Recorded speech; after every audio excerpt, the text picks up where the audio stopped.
All right, let's get right into it. We're talking about one of the most high-stakes challenges in all of medicine. What happens when the body's most critical pipeline, the aortic arch, starts to fail? It's really a story about a fatal flaw and the absolutely incredible engineering that's been designed to fix it from the inside out. I mean, just look at this. What if this was happening inside of you? It looks like something out of a sci-fi movie, right? But it's not. It's a real 3D scan of something called a thoracic aortic aneurysm. It's a silent, ballooning weak spot in the main artery coming off the heart. And the stakes here are literally life and death. So, to really get what's going on, let's talk about the anatomy for a second. The aortic arch is basically the body's superhighway. It's that big, curved, candy cane-shaped artery that takes all the oxygen-rich blood and routes it to the most important places, your brain, your arms, you name it. But what happens when this superhighway starts to break down? Well, basically, two things can go catastrophically wrong. On the left, you've got an aneurysm. The best analogy is a weak spot on a tire that's starting to bulge out, just waiting to burst. Then on the right, you have a dissection. Now, this is when the inner wall of the aorta actually tears, and blood starts forcing its way between the layers of the artery wall, literally splitting it apart. As you can imagine, both of these are absolute medical emergencies. So for decades, the only way to fix this was a massive, massive undertaking. We're going to look at what was called the gold standard for repair, and you'll see why, for so many patients, the cure sounded almost as scary as the disease. The traditional fix has always been open heart surgery. And that is exactly as intense as it sounds. We're talking about cracking the chest open, literally stopping the heart, and hooking the patient up to a heart-lung bypass machine to do all the work of circulating their blood. It's just an enormous procedure. And the risks that come with it? They're really significant. Even with the best surgeons in the world, the risk of dying from this surgery can be as high as 20%. That's 1 in 5. And if that wasn't enough, the risk of having a stroke can go up to 15%. So you start to see the problem, right? For a lot of patients who are maybe older or just not healthy enough, this so-called gold standard was never really an option. There just had to be a better way. And thankfully, there is. This is where the whole story changes. A revolution began. A new era of repairing the aorta, not by cutting it open from the outside, but by fixing it from within. This is the world of endovascular treatment. And the hero of this story is a piece of technology called an endograft. Think of it like a fabric tube that's held open by a metal mesh frame, kind of like an internal scaffold. Surgeons can collapse this thing down, feed it through a tiny little incision, usually in your leg, and guide it all the way up into the aorta.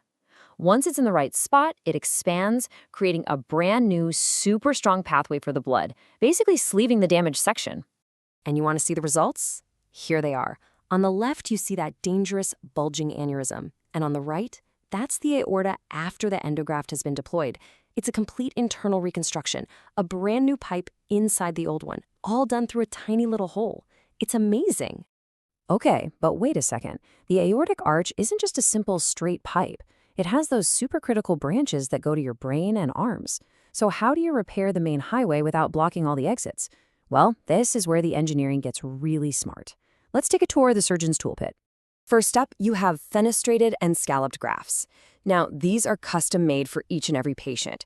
Think of the fenestrations as perfectly placed little holes, like buttonholes, that are cut into the graft to let blood through. Scallops are kind of similar, just bigger cutouts. The whole idea is that they align exactly with the patient's own arteries, keeping that vital blood flowing to the brain and arms. And here you can see that whole journey from the blueprint to the final product. On the left, that's the technical drawing, where every single one of those little cutouts is planned down to the millimeter. And then on the right, that's the final CT scan, showing that exact device, implanted and working perfectly. It's an incredible feat of personalized medicine. So what if you need more than just a perfectly placed hole? Let's take it to the next level, branched grafts. Instead of just cutting openings, these devices have entire tunnels, or branches, built right into them. The surgeon isn't just patching a pipe anymore. They are essentially building a brand new plumbing system inside the old damaged one. And again, look at this. You go from this really intricate schematic on the left with its 3 inner branches all planned out to the final 3D reconstruction on the right. That elegant design is now a life-saving structure, custom built and installed inside a person's body. It's just phenomenal. But what happens in an emergency? when there's no time to custom build one of these complex devices. That's where the chimney technique comes in. It's a really ingenious workaround. Surgeons put in a more standard aortic graft, and then they run smaller, parallel stent grafts right alongside it, like chimneys, to maintain that blood flow to the essential arteries. So with all these options, how do surgeons choose? Well, it really comes down to one crucial factor: time. For a planned non-emergency repair where you have weeks to prepare, those super precise, custom-built, branched or fenestrated grafts are absolutely the preferred option. But for urgent life-or-death cases, the chimney technique is that indispensable life-saving backup plan. Now, this technology is incredible, but it is not perfect. And the biggest challenge, it isn't just about engineering anymore. It's about time. It's a race against the clock, and that's what's defining the future of this entire field. So here's the problem.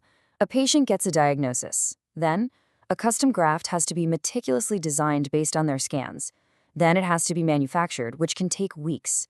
All the while, that patient is living with what is basically a ticking time bomb inside their chest, just hoping the aneurysm doesn't rupture before the solution can get there. And that brings us to the holy grail. The ultimate goal in this field is to develop off-the-shelf branched endografts. Standardized models that would fit the vast majority of patients and could just be sitting in a hospital, ready to go in an emergency. It would completely eliminate that dangerous waiting period. Which leaves us with this final, really crucial question. This technology is saving lives that absolutely would have been lost just a decade ago. But as long as the best, most elegant solution takes weeks to build, the ultimate challenge remains: how do we get tomorrow's incredible technology to the patients who so desperately need it today?